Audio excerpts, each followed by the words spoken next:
ಮಧ್ಯೆಯೇ ಗ್ಯಾರಂಟಿ ಸಮೀಕ್ಷೆಯನ್ನು ಕೂಡ ಮಾಡಿಸ್ತಾ ಇದೆ ಸರ್ಕಾರ.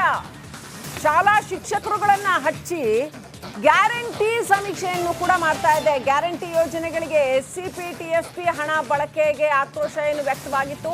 ದಲಿತರ ಹಣವನ್ನ ಗ್ಯಾರಂಟಿಗೆ ಬಳಸಿದ್ರಿಂದ ವಿಪಕ್ಷಗಳು ಸಾಕಷ್ಟು ಆಕ್ರೋಶವನ್ನು ವ್ಯಕ್ತಪಡಿಸಿದ್ವು. ವಿಪಕ್ಷಗಳ ಈ ಆರೋಪಕ್ಕೆ ಉತ್ತರ ಕೊಡೋದಕ್ಕೆ ಹೊರಟಿದೆ ಸರ್ಕಾರ.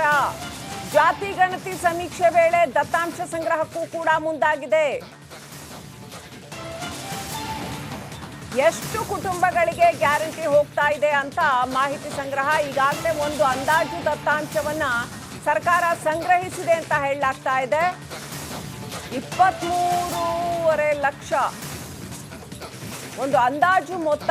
SC 9.12 ST ಸಮುದಾಯದ ಫಲಾನುಭವಿಗಳಿದ್ದಾರೆ ಅಂತ ಒಂದು ಅಂದಾಜಿದೆ. ಆದ್ರೆ ನಿಖರ ಮಾಹಿತಿಯನ್ನ ಸಂಗ್ರಹಿಸೋದಕ್ಕೆ ಸರ್ಕಾರ ಮುಂದಾಗಿದೆ ಅಂತ ಹೇಳಲಾಗ್ತಾ ಇದೆ. ಜಾತಿ ಪ್ರಮಾಣ ಪತ್ರದ ಮೂಲಕ ದತ್ತಾಂಶ ಸಂಗ್ರಹ ಮಾಡೋದಕ್ಕೆ ಪ್ಲಾನ್ ಮಾಡಿದೆ. ಈ ಮೂಲಕ ವಿರೋಧ ಪಕ್ಷಗಳ ಆರೋಪಕ್ಕೆ ತಿರುಗೇಟು ಕೊಡೋದಕ್ಕೆ ಹೊರಟಿದೆ ಅಂತ ಹೇಳಲಾಗ್ತಾ ಇದೆ. ಅಂಕಿಅಂಶಗಳ ಆಟ ಆಡ್ತಾ ಇದೆಯಾ ಸರ್ಕಾರ ಅನ್ನೋ ಪ್ರಶ್ನೆ ಎದ್ದಿದೆ.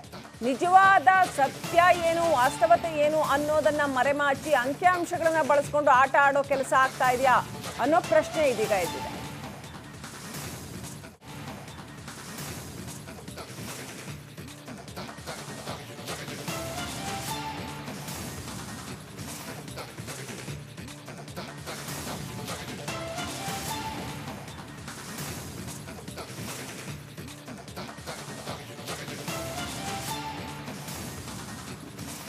ಇನ್ನಷ್ಟು ಅಪ್ಡೇಟ್ ಪಡ್ಕೊಳ್ಳೋಣ. ನಮ್ಮ ಪ್ರತಿನಿಧಿ ಬಸವರಾಜ್ ಲೈವ್ ಕನೆಕ್ಟ್ ಆಗಿದ್ದಾರೆ. ಬಸವರಾಜ್, ಗ್ಯಾರಂಟಿಗೆ ಸಂಬಂಧಪಟ್ಟಂಗೆ ಕೂಡ ಸರ್ವೆ ಮಾಡಿಸ್ತಾ ಇದೆಯಾ? ಟೀಚರ್ಸ್ಗೆ ಸ್ಕೂಲಲ್ಲಿ ಪಾಠ ಮಾಡೋದು ಒಂದು ಬಿಟ್ಟು ಬೇರೆ ಎಲ್ಲ ಕೆಲಸನೂ ಮಾಡಿಸ್ತಾ ಇದೆಯಾ ಸರ್ಕಾರ ಅನ್ನೋ ಒಂದು ಆಕ್ರೋಶ ವ್ಯಕ್ತವಾಗ್ತಾ ಇದೆ ಒಂದು ಕಡೆ. ಮತ್ತೊಂದು ಕಡೆ ಈ ಗ್ಯಾರಂಟಿ ಸರ್ವೆ ಮಾಡಿಸೋದಕ್ಕೆ ಈಗ ಅಗತ್ಯ ಇದೆಯಾ? ಈ ಜಾತಿ ಸಮೀಕ್ಷೆ ಜೊತೆಗೆ ಗ್ಯಾರಂಟಿ ಸಮೀಕ್ಷೆನೂ ಮಾಡಿಸಿ ಎಲ್ಲವನ್ನೂ ಕೂಡ ರಾಜಕೀಕರಣಗೊಳಿಸೋದಕ್ಕೆ ನೋಡ್ತಾ ಇದೆಯಾ ಸರ್ಕಾರ ಅನ್ನುವಂಥ ಪ್ರಶ್ನೆಯೂ ಕೂಡ ಮೂಡ್ತಾ ಇದೆ. ಏನ್ ನಡೀತಾ ಇದೆ ಆಕ್ಚುಲಿ? ಲಕ್ಷ್ಮಿ, ಬಹಳ ಪ್ರಮುಖವಾಗಿ ನಾಳೆಯಿಂದ ಏನು ಜಾತಿ ಗಣತಿ ಆರಂಭವಾಗ್ತಾ ಇದೆ. ಇದರ ಪ್ರಮುಖ ಭಾಗವಾಗಿ 60 ಪ್ರಶ್ನೆಗಳನ್ನ ಪ್ರತಿ ಕುಟುಂಬಕ್ಕೂ ಕೇಳಲಾಗ್ತಾ ಇದೆ.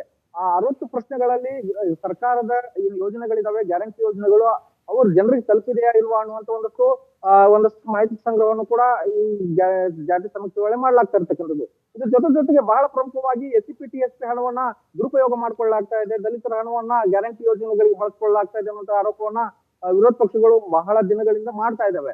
ಹಾಗಿದ್ದು ಸರ್ಕಾರ ನಾವು ವಿರೋಧ ಪಕ್ಷಗಳಿಗೆ ತಿರುಗೇಟನ್ನು ಕೊಡತಕ್ಕಂಥ ಕೆಲಸಗಳನ್ನ ಮಾಡಿದ್ವಿ. ಏನಂದ್ರೆ ನಾವು ದಲಿತರಿಗೇನೆ ಈ ಹಣವನ್ನ ಬಳಸ್ತಾ ಇದ್ದೇವೆ, ಹಾಗಾಗಿ ಅದು ದುರುಪಯೋಗ ಆಗ್ತಿಲ್ಲ ಅನ್ನುವಂಥದ್ದು. ಆದ್ರೆ ಈಗಿರ್ತಕ್ಕಂಥದ್ದು 23 ಲಕ್ಷದಷ್ಟು SC ಫಲಾನುಭವಿಗಳಿದ್ದಾರೆ.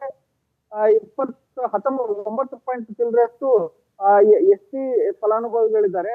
ಆದ್ರೆ ನಿಖರವಾಗಿ ಎಷ್ಟು ಅಂತ ಇನ್ನೂ ಗೊತ್ತಾಗಿಲ್ಲ ರಾಜ್ಯ ಸರ್ಕಾರಕ್ಕೆ. ಹಾಗಾಗಿ ಈ ಒಂದು ಜಾತಿ ಗಣತಿ ವೇಳೆ ಈ ಒಂದು ದತ್ತಾಂಶವನ್ನ ಕಲೆಕ್ಟ್ ಮಾಡಬೇಕು. ಗ್ಯಾರಂಟಿ ಯೋಜನೆಗಳು ಎಷ್ಟು ದಲಿತ ಕುಟುಂಬಗಳಿಗೆ ತಲುಪ್ತಾ ಇದಾವೆ, SC ಎಷ್ಟು ಅನ್ನುವಂಥದ್ದನ್ನ ಸರಿಯಾಗಿ ಸಂಗ್ರಹ ಮಾಡಿ ನಾವು ಬಳಕೆ ಮಾಡ್ತಾ ಇರ್ತಕ್ಕಂಥ ಹಣ ನೇರವಾಗಿ ಫಲಾನುಭವಿಗಳಿಗೆ ತಲುಪಿಸ್ತಾ ಹೊರತು ಯಾವುದೇ ಕಾರಣಕ್ಕೂ ದುರುಪಯೋಗ ಮಾಡಿಲ್ಲ ಅನ್ನುವಂತ ಮುಂದಿನ ದಿನಗಳಲ್ಲಿ ದತ್ತಾಂಶವನ್ನ ಸಾರ್ವಜನಿಕಗೊಳಿಸೋಕೆ ರಾಜ್ಯ ಸರ್ಕಾರ ಕೂಡ ಮುಂದಾಗಿರ್ತಕ್ಕಂಥದ್ದು.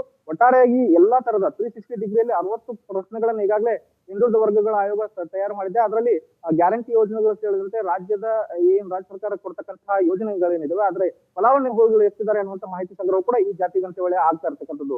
ಹೇಳಕ್ಕೆ all right, thank you Basavaraj ಡೀಟೇಲ್ಸ್ಗಾಗಿ.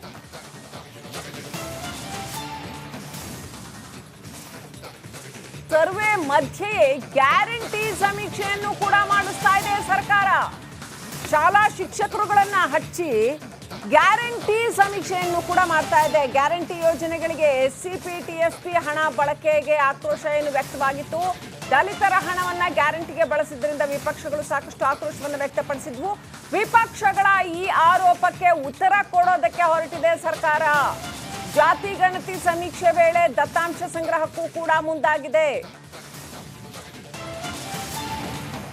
ಎಷ್ಟು ಕುಟುಂಬಗಳಿಗೆ ಗ್ಯಾರಂಟಿ ಹೋಗ್ತಾ ಇದೆ ಅಂತ ಮಾಹಿತಿ ಸಂಗ್ರಹ. ಈಗಾಗಲೇ ಒಂದು ಅಂದಾಜು ದತ್ತಾಂಶವನ್ನ ಸರ್ಕಾರ ಸಂಗ್ರಹಿಸಿದೆ ಅಂತ ಹೇಳಲಾಗ್ತಾ ಇದೆ. 23.5 ಲಕ್ಷ ಒಂದು ಅಂದಾಜು ಮೊತ್ತ. SC 9.12 ST ಸಮುದಾಯದ ಫಲಾನುಭವಿಗಳಿದ್ದಾರೆ ಅಂತ ಒಂದು ಅಂದಾಜಿದೆ. ಆದ್ರೆ ನಿಖರ ಮಾಹಿತಿಯನ್ನ ಸಂಗ್ರಹಿಸೋದಕ್ಕೆ ಸರ್ಕಾರ ಮುಂದಾಗಿದೆ ಅಂತ ಹೇಳಲಾಗ್ತಾ ಇದೆ. ಜಾತಿ ಪ್ರಮಾಣ ಪತ್ರದ ಮೂಲಕ ದತ್ತಾಂಶ ಸಂಗ್ರಹ ಮಾಡೋದಕ್ಕೆ ಪ್ಲಾನ್ ಮಾಡಿದೆ. ಈ ಮೂಲಕ ವಿರೋಧ ಪಕ್ಷಗಳ ಆರೋಪಕ್ಕೆ ತಿರುಗೇಟು ಕೊಡೋದಕ್ಕೆ ಹೊರಟಿದೆ ಅಂತ ಹೇಳಲಾಗ್ತಾ ಇದೆ.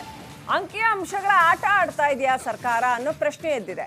ನಿಜವಾದ ಸತ್ಯ ಏನು, ವಾಸ್ತವತೆ ಏನು ಅನ್ನೋದನ್ನ ಮರೆಮಾಚಿ ಅಂಕಿಅಂಶಗಳನ್ನ ಬಳಸ್ಕೊಂಡು ಆಟ ಆಡೋ ಕೆಲಸ ಆಗ್ತಾ ಇದೆಯಾ ಅನ್ನೋ ಪ್ರಶ್ನೆ ಇದೀಗ ಎದ್ದಿದೆ.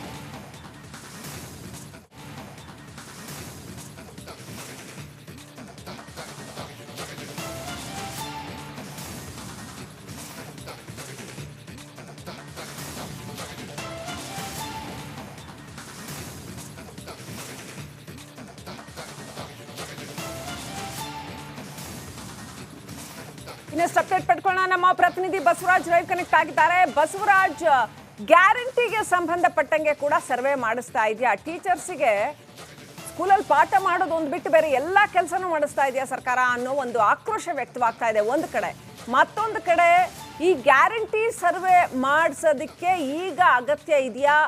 ಈ ಜಾತಿ ಸಮೀಕ್ಷೆ ಜೊತೆಗೆ ಗ್ಯಾರಂಟಿ ಸಮೀಕ್ಷೆನೂ ಮಾಡಿಸಿ ಎಲ್ಲವನ್ನೂ ಕೂಡ ರಾಜಕೀಕರಣಗೊಳಿಸೋದಕ್ಕೆ ನೋಡ್ತಾ ಇದೆಯಾ ಸರ್ಕಾರ ಅನ್ನುವಂಥ ಪ್ರಶ್ನೆಯೂ ಕೂಡ ಮೂಡ್ತಾ ಇದೆ. ಏನ್ ನಡೀತಾ ಇದೆ ಆಕ್ಚುಲಿ?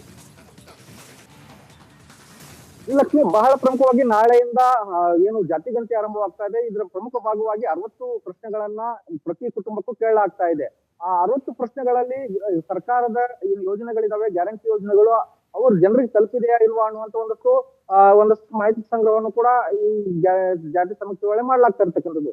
ಇದ್ರ ಜೊತೆಗೆ ಬಹಳ ಪ್ರಮುಖವಾಗಿ SC/PTSP ಹಣವನ್ನ ದುರುಪಯೋಗ ಮಾಡ್ಕೊಳ್ಳಲಾಗ್ತಾ ಇದೆ, ದಲಿತರ ಹಣವನ್ನ ಗ್ಯಾರಂಟಿ ಯೋಜನೆಗಳಿಗೆ ಬಳಸ್ಕೊಳ್ಳಲಾಗ್ತಾ ಇದೆ ಅನ್ನುವಂತ ಆರೋಪವನ್ನ ವಿರೋಧ ಪಕ್ಷಗಳು ಬಹಳ ದಿನಗಳಿಂದ ಮಾಡ್ತಾ ಇದ್ದಾವೆ. ಹಾಗಿದ್ದು ಸರ್ಕಾರ ನಾವು ವಿರೋಧ ಪಕ್ಷಗಳಿಗೆ ತಿರುಗೇಟನ್ನು ಕೊಡತಕ್ಕಂಥ ಕೆಲಸಗಳನ್ನ ಮಾಡಿದ್ವಿ. ಏನಂದ್ರೆ ನಾವು ದಲಿತರಿಗೆನೆ ಈ ಹಣವನ್ನ ಬಳಸ್ತಾ ಇದ್ದೇವೆ, ಹಾಗಾಗಿ ಅದು ದುರುಪಯೋಗ ಆಗ್ತಿಲ್ಲ ಅನ್ನುವಂಥದ್ದು. ಆದ್ರೆ ಈಗಿರ್ತಕ್ಕಂಥದ್ದು 23 ಲಕ್ಷದಷ್ಟು SC ಫಲಾನುಭವಿಗಳಿದ್ದಾರೆ.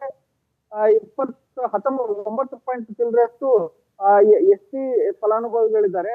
ಆದ್ರೆ ನಿಖರವಾಗಿ ಎಷ್ಟು ಅಂತ ಇನ್ನೂ ಗೊತ್ತಾಗಿಲ್ಲ ರಾಜ್ಯ ಸರ್ಕಾರಕ್ಕೆ. ಹಾಗಾಗಿ ಈ ಒಂದು ಜಾತಿ ಗಣತಿ ವೇಳೆ ಈ ಒಂದು ದತ್ತಾಂಶವನ್ನ ಕಲೆಕ್ಟ್ ಮಾಡಬೇಕು. ಗ್ಯಾರಂಟಿ ಯೋಜನೆಗಳು ಎಷ್ಟು ದಲಿತ ಕುಟುಂಬಗಳಿಗೆ ತಲುಪ್ತಾ ಇದಾವೆ, SC ಎಷ್ಟು ಅನ್ನುವಂಥದ್ದನ್ನ ಸರಿಯಾಗಿ ಸಂಗ್ರಹ ಮಾಡಿ ನಾವು ಬಳಕೆ ಮಾಡ್ತಾ ಇರ್ತಕ್ಕಂಥ ಹಣ ನೇರವಾಗಿ ಫಲಾನುಭವಿಗಳಿಗೆ ತಲುಪಿಸ್ತಾ ಹೊರತು ಯಾವುದೇ ಕಾರಣಕ್ಕೂ ದುರುಪಯೋಗ ಮಾಡಿಲ್ಲ ಅನ್ನುವಂತ ಮುಂದಿನ ದಿನಗಳಲ್ಲಿ ದತ್ತಾಂಶವನ್ನ ಸಾರ್ವಜನಿಕಗೊಳಿಸೋಕೆ ರಾಜ್ಯ ಸರ್ಕಾರ ಕೂಡ ಮುಂದಾಗಿರ್ತಕ್ಕಂಥದ್ದು. ಒಟ್ಟಾರೆಯಾಗಿ ಎಲ್ಲಾ ತರದ 360 ಡಿಗ್ರಿಯಲ್ಲಿ 60 ಪ್ರಶ್ನೆಗಳನ್ನ ಈಗಾಗಲೇ ಹಿಂದುಳಿದ ವರ್ಗಗಳ ಆಯೋಗ ತಯಾರು ಮಾಡಿದೆ. ಅದರಲ್ಲಿ ಗ್ಯಾರಂಟಿ ಯೋಜನೆಗಳು ಸೇರಿದಂತೆ ರಾಜ್ಯ ಸರ್ಕಾರ ಕೊಡ್ತಕ್ಕಂತಹ ಯೋಜನೆಗಳೇನಿದಾವೆ ಆದ್ರೆ ಫಲಾನುಭವಿಗಳು ಎಷ್ಟಿದ್ದಾರೆ ಅನ್ನುವಂತ ಮಾಹಿತಿ ಸಂಗ್ರಹ ಕೂಡ ಈ ಜಾತಿ ಗಣತಿ ವೇಳೆ ಆಗ್ತಾ ಇರ್ತಕ್ಕಂಥದ್ದು.